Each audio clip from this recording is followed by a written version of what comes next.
آپ نے آگے بڑھ کر محبت سے اس کے کندھوں پر ہاتھ رکھا اور فرمایا بھائی آج سے اپنے آپ کو اکیلا مت سمجھنا، جس دل میں اللہ زندہ ہو وہ کبھی تنہا نہیں ہوتا۔ پھر آپ اس غریب شخص کو اپنے ساتھ لے کر اپنے گھر کی طرف روانہ ہوئے۔ راستے بھر وہ شخص سر جھکائے چلتا رہا اور حضرت علی اسے حوصلہ دیتے رہے۔ گھر پہنچ کر آپ نے اسے ایک عزت والی جگہ پر بٹھایا۔ ایسا محسوس ہو رہا تھا جیسے کوئی بادشاہ اپنے مہمان کا، خاص مہمان کا ویلکم کر رہا ہو، استقبال کر رہا ہو۔ حالانکہ مہمان ایک غریب اور ٹوٹا ہوا انسان تھا۔ پھر آپ گھر کے اندر تشریف لے گئے اور فرمایا اپنی سیدہ فاطمہ الزہرا یعنی اپنی بیوی سے فرمایا اللہ کا ایک دکھی بندہ ہمارے دروازے پر مہمان بن کر آیا ہے، گھر میں جو کچھ بھی موجود ہے جلدی سے تیار کرو۔ آج ہم نے اپنے مہمان کو صرف کھانا نہیں کھلانا بلکہ اس کے دل کو سکون بھی دینا ہے، کیونکہ بھوکا انسان صرف روٹی کا محتاج نہیں ہوتا، بعض اوقات وہ محبت کے ایک جملے کا محتاج بھی ہوتا ہے۔ خالی پیٹ سے زیادہ خطرناک خالی دل ہوتا ہے۔ یہ کہہ کر حضرت علی دوبارہ اس غریب شخص کے پاس تشریف لائے اور اس کے قریب بیٹھ گئے۔ پھر محبت بھرے لہجے میں کہا بھائی آج اپنے دل کے سارے دروازے کھول دو، جو غم برسوں سے اپنے سینے میں قید کر رکھا ہے وہ سب نکال دو۔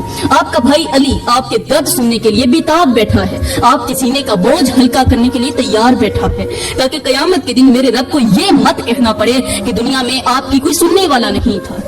وہ غریب شخص حیرت سے حضرت علی کو دیکھنے لگا۔ شاید اسے یقین نہیں آ رہا تھا کہ دنیا میں ابھی ایسے لوگ بھی موجود ہیں جو کسی کے زخموں پر سوال نہیں کرتے بلکہ مرہم رکھتے ہیں، جو کسی کے آنسوؤں کو اپنی چادر سے پوچھ دیتے ہیں۔ اس غریب شخص کو یوں محسوس ہو رہا تھا جیسے برسوں سے جلتے ہوئے دل پر کسی نے ٹھنڈے پانی کی ایک بوند رکھ دی ہو۔ اسے لگا جیسے اندھیری رات میں اچانک کسی نے چراغ روشن کر دیا ہو۔ اسے لگا جیسے ایک ٹوٹے ہوئے دل کی فریاد آج کسی نے سن لی ہو۔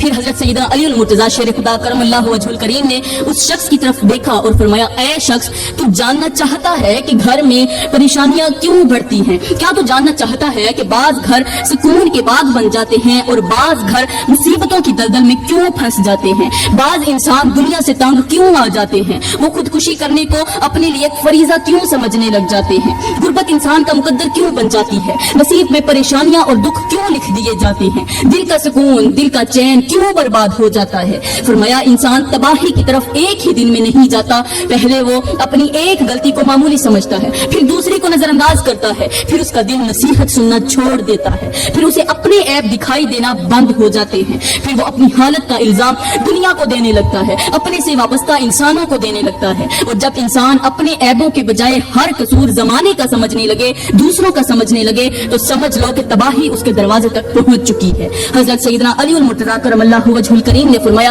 اے شخص یاد رکھنا بعض اوقات انسان کی زندگی کا زوال اس کے اپنے گھر کی غلط عادتوں کی وجہ سے بھی آ جاتا ہے۔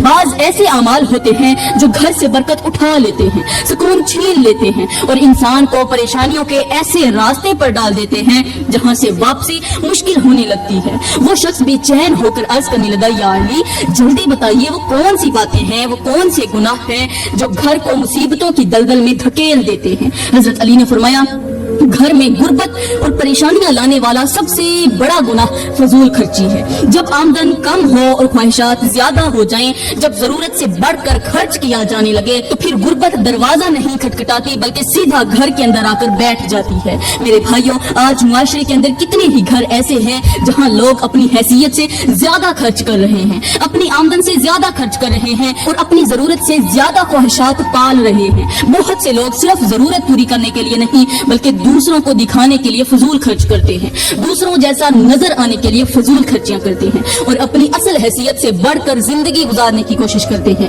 پھر وہ وقت آتا ہے جب خواہشات پوری کرنے کے لیے قرض لیا جاتا ہے۔ ایک قرض دوسرے قرض کو جنم دیتا ہے اور دوسرا قرض تیسرے قرض کو جنم دیتا ہے۔ ابتدا میں انسان سمجھتا ہے کہ سب کچھ اپنے قابو میں ہے، اپنے اختیار میں ہے، مگر آہستہ آہستہ قرض اس کی زندگی پر قابض ہونا شروع ہو جاتا ہے۔ رات کو سوتے وقت قرض یاد آتا ہے، صبح آنکھ کھلتے ہی قرض یاد آتا ہے، دل سکون ڈھونڈتا پھرتا ہے مگر قرض کا حساب اس کا پیچھا نہیں چھوڑتا۔ میری پیاری بہنوں اور میرے بھائیوں فضول خرچی صرف پیسہ نہیں کھاتی بلکہ یہ سکون بھی کھا جاتی ہے، یہ برکت بھی کھا جاتی ہے، یہ انسان کے چہرے کی مسکراہٹ بھی چھین لیتی ہے۔ اس لیے اگر تم اپنے گھر میں سکون لانا چاہتے ہو تو اپنی عورتوں کو کہو کہ فضول خرچی کرنا بند کر دیں۔ اس شخص نے کہا حضرت جلدی بتائیے دوسرا گناہ کون سا ہے؟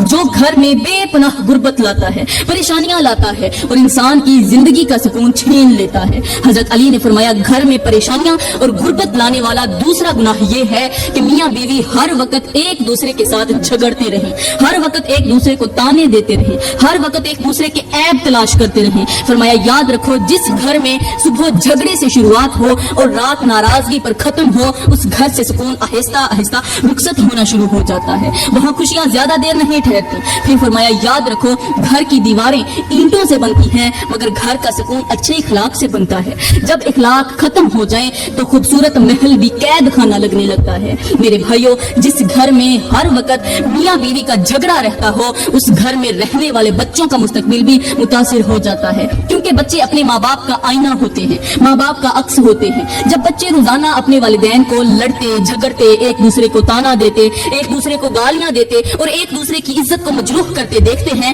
تو یہ منظر ان کے دلوں پر ایسے نقش ہو جاتا ہے جو برسوں تک نہیں مٹتا۔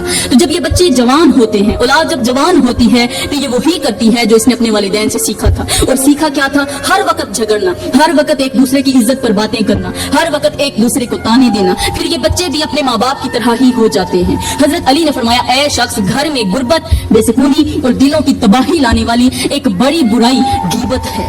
جب گھر میں رہنے والے لوگ ہر وقت دوسروں کی برائیاں بیان کرتے رہیں، ہر وقت دوسروں کے عیب تلاش کرتے رہیں اور ہر مجلس میں کسی نہ کسی کی عزت کو نشانہ بناتے رہیں تو آہستہ آہستہ اس گھر سے برکت اٹھنا شروع ہو جاتی ہے۔ آج کتنے ہی گھر ایسے ہیں جہاں کھانے کی محفل کم اور غیبت کی محفل زیادہ سجتی ہے۔ لوگ دوسروں کی زندگیوں کا حساب رکھتے رکھتے اپنی زندگی کا حساب بھول جاتے ہیں، دوسروں کی غلطیوں پر گفتگو کرتے کرتے اپنی اصلاح کا وقت کھو دیتے ہیں، پھر بعد میں کہتے ہیں ہم مارے گئے، ہم لوٹے گئے، ہم برباد ہو گئے، ہم تباہ ہو گئے۔ اس لیے فرمایا اگر تم چاہتے ہو کہ تمہارے گھر میں رحمت کی بارش برسے، رزق بانٹنے والے فرشتوں کا آنا جانا لگا رہے، تو اس غیبت جیسے گناہ سے باہر نکل جاؤ، ورنہ یاد رکھنا تم کبھی بھی پریشانیوں کی دلدل سے نہیں نکل پاؤ گے۔ حضرت علی نے فرمایا گھر میں غربت اور پریشانیاں لانے والا چوتھا گناہ ہے بچا ہوا کھانا ضائع کر دینا، چاہے وہ تھوڑا ہو چاہے وہ زیادہ ہو۔ جس گھر میں بچا ہوا کھانا ضائع ہوتا ہو وہ گھر جلد تباہی کی طرف بڑھنے لگتا ہے۔ کچرے پر پڑی روٹیاں روز یہ کہتی ہیں کہ انسان پیٹ بھرتے ہی اپنے اوقات بھول جاتا ہے، اور وہ گھر غربت کی دلدل میں ایسا پھنستا ہے جیسے دلدل میں پھنسا ہوا مسافر جتنا نکلنے کی کوشش کرے اتنا ہی اندر پھنس جاتا ہے۔ نعمتوں کی قدر کرنے والے لوگ ہمیشہ سکون پاتے ہیں اور نعمتوں کو حقیر سمجھنے والے اکثر ناشکری کے راستے پر چل پڑتے ہیں۔ بعض اوقات انسان رزق کی کمی سے نہیں، رزق کی بے قدری سے محروم ہوتا ہے۔ برکت زیادہ کھانے میں نہیں ہوتی، برکت کھانے کی عزت کرنے میں ہوتی ہے۔ بعض لوگ تھوڑا کھاتے ہیں مگر شکر کے ساتھ کھاتے ہیں، اللہ ان کے تھوڑے میں بھی برکت ڈال دیتا ہے، اور بعض لوگ دسترخوان بھر دیتے ہیں مگر قدر نہیں کرتے، پھر وہی دسترخوان ان کے لیے امتحان بن جاتا ہے۔ حضرت علی نے فرمایا گھر میں غربت لانے والا پانچواں جو گناہ ہے وہ ہے کسی بھی کام کے آغاز میں بسم اللہ کا نہ پڑھنا۔ میرے بھائیوں اور میری بہنوں، جو کام اللہ کے نام سے شروع نہ ہو وہ کام تو شروع ہو جاتا ہے مگر اس کی برکت راستے میں کہیں کھو جاتی ہے۔ جس کام کے آغاز میں بسم اللہ نہ پڑھی جائے اس میں شیطان کا ہاتھ ہوتا ہے، اور جس کام میں شیطان کا ہاتھ ہو اس کام میں کبھی بھی برکت نہیں ہوتی۔ جب کسی کام میں برکت نہیں آئے گی تو پھر تم جلد از جلد غربت کی دلدل میں پھنس جاؤ گے، اور پھر کچھ اس طرح پھنسو گے کہ باہر نکلنے کا کوئی راستہ نہیں ملے گا۔ حضرت علی نے فرمایا اگر تم چاہتے ہو کہ تمہارے گھر میں سکون ہو، تمہارے گھر میں رحمت کی بارش برسے، تمہارے رزق میں برکت کی نہریں جاری ہوں، اگر تم چاہتے ہو کہ تمہارا گھر جھگڑوں کا میدان نہیں بلکہ محبت کا گلستان بن جائے، اگر تم چاہتے ہو کہ تمہارا گھر جنت کا ٹکڑا بن جائے، تو جلد از جلد یہ 5 چیزیں اپنا لو۔ انشاءاللہ اللہ تعالیٰ تمہیں ایسی جگہ سے رزق عطا کرے گا جہاں سے تم کچھ سوچ بھی نہیں سکتے۔ تو میری پیاری بہنوں اور میرے محترم بھائیوں، میں دعا کرتی ہوں کہ اللہ تعالیٰ ہمیں ان 5 گناہوں سے بچنے کی توفیق دے، اللہ تعالیٰ ہمیں اچھی نصیحتوں پر چلنے والا بنائے۔ آمین ثم آمین، وما علینا الا البلاغ المبین۔